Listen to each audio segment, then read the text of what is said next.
So the question is, how did the stars get from here to there? Not how did the light get from there to here? Cover more on that on video 7. But he stretched out the heavens. Interesting. Today's atmosphere that we're breathing has 6 layers. Troposphere, stratosphere, mesosphere, thermosphere, exosphere, and ionosphere. There used to be a 7th layer. It was a layer of water or ice above the atmosphere. I don't know what it was because it's gone now. Okay, all we can do is make a theory about it. This is called the canopy theory, which says there was a layer of water or ice, probably ice, above the atmosphere. I happen to believe it's probably 10 or 20 inches of ice, super cold ice, suspended by the magnetic field. You know how a magnet can float on top of another magnet? It's called the Meissner effect. We cover more on that in video 6. But the Earth could have had a canopy of ice suspended in the magnetic field, which would float it above the Earth. This ice or water would block out UV light, some of it. It would increase air pressure. Today, the air is about 100 miles thick. It would squeeze it all down probably to 10 or 20 miles and double the air pressure on the surface. By the way, when the space shuttle blasts off and leaves all that exhaust behind, it's forming ice clouds. And the ice clouds float to the North and South Pole and hover there about 50 miles above the Arctic. Ice clouds that are floating, they won't fall. Apparently stuck in the magnetic field, I don't know. But article about that here. Josephus wrote in his book that the Hebrews believed when God made the earth on the 2nd day, he placed a crystalline firmament around it. A crystalline firmament. Probably super cold ice, okay? There was not only a canopy of water above the earth, there was water in the crust of the earth. Psalm 24 says, the earth is the Lord's. He founded it upon the seas and established it upon the floods. See, most of the water that's now in the oceans used to be in the crust of the earth. Psalm 136 says he stretched out the earth above the waters. It's not the way it is today. I believe the original creation had a layer of water above, maybe 10 or 20 inches, who knows, of ice probably. And then a layer of air to breathe, probably 10 or 20 miles, I don't know.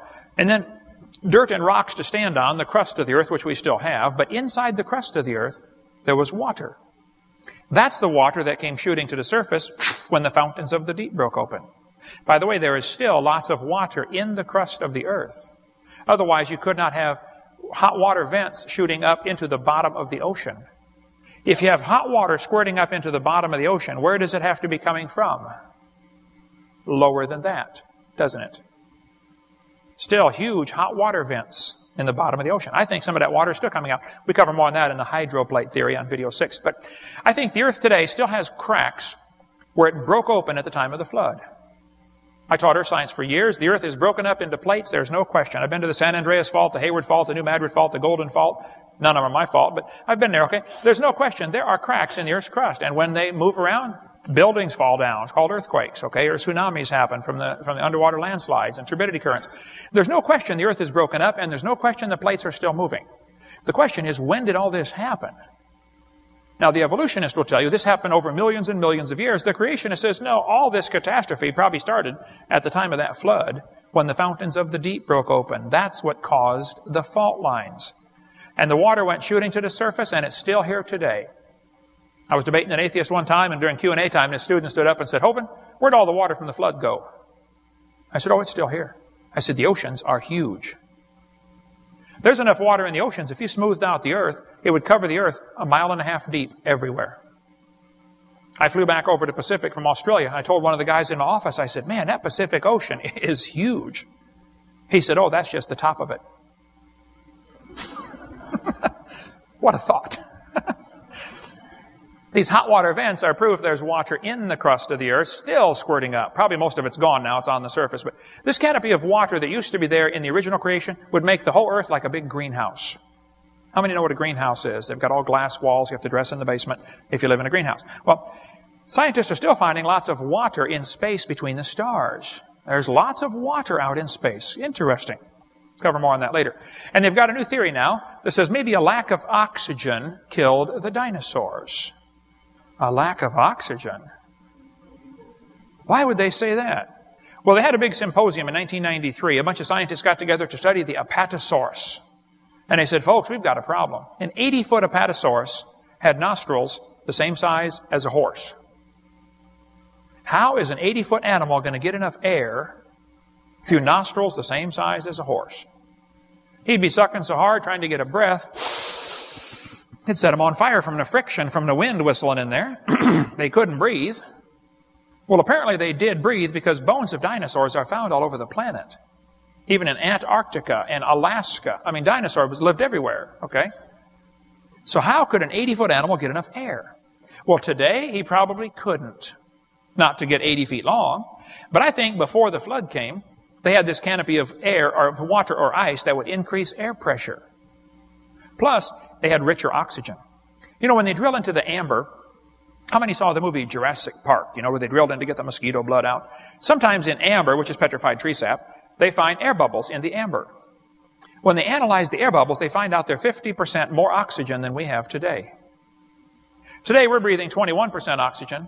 Amber bubbles have 32% oxygen. Did you know if you lived in a world with double the air pressure and 50% more oxygen, just breathing would be exciting? Adam would go, wow.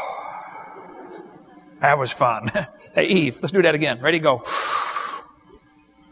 The earth had more oxygen in the past than it does now.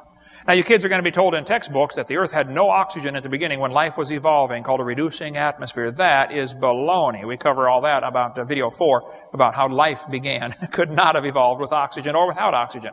But if you double the air pressure and increase oxygen, not only does your hemoglobin take on oxygen like it's supposed to, your plasma will get oxygen saturated, which means you could run hundreds of miles without getting tired.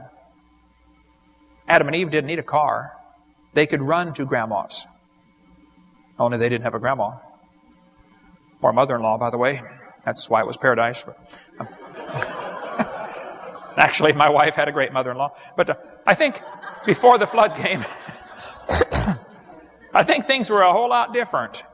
With increased oxygen, you would heal up much faster. How many of you remember baby Jessica that fell into the well in Texas? 18 months old, her left leg slipped down in a pipe, her right leg came up behind her, and she did the splits as she slid down inside an 8-inch steel pipe. She went down 20 feet and was stuck there for 2.5 days. They tore up the whole neighborhood trying to get that kid out of that well. It was on the news about every 15 minutes. Remember that? You know, baby Jessica's still alive. When they finally got her out of that well, lots of her body had turned black from lack of circulation. Her right leg was totally black because it had been twisted around and stuck in her face from behind, doing the splits. One of the doctors said, we have to cut her leg off immediately. Another doctor said, hey, before we cut the leg off, let's just try putting her in a hyperbaric oxygen chamber. You know what? Hyperbaric oxygen. They put Jessica in one of these chambers, filled it up full of pure oxygen, and pumped it up to double normal pressure. Within a few hours, her leg turned pink. They restored circulation. They saved her leg. They did have to amputate half of her little toe, okay? They couldn't save that. It beats losing a leg by a long shot. By the way, do you know what you call a girl if one leg is shorter than the other? Eileen. Just a little bit of trivia there, okay? There's a chamber in Pensacola, Florida. This one in Pensacola holds 30 people in an emergency. A lot of hospitals are getting these hyperbaric chambers. Does UT Medical Center have a hyperbaric chamber? They do? You know how big it is? Is it 1 or 2 or 3 person or 1 person? Okay. West Germany is treating stroke patients with hyperbaric oxygen, getting incredible recovery from strokes. In England, they're treating multiple sclerosis. They treat all kinds of diseases with hyperbaric chambers. In India, they're treating leprosy, getting incredible results. Here's a kid being treated for cerebral palsy with hyperbaric oxygen.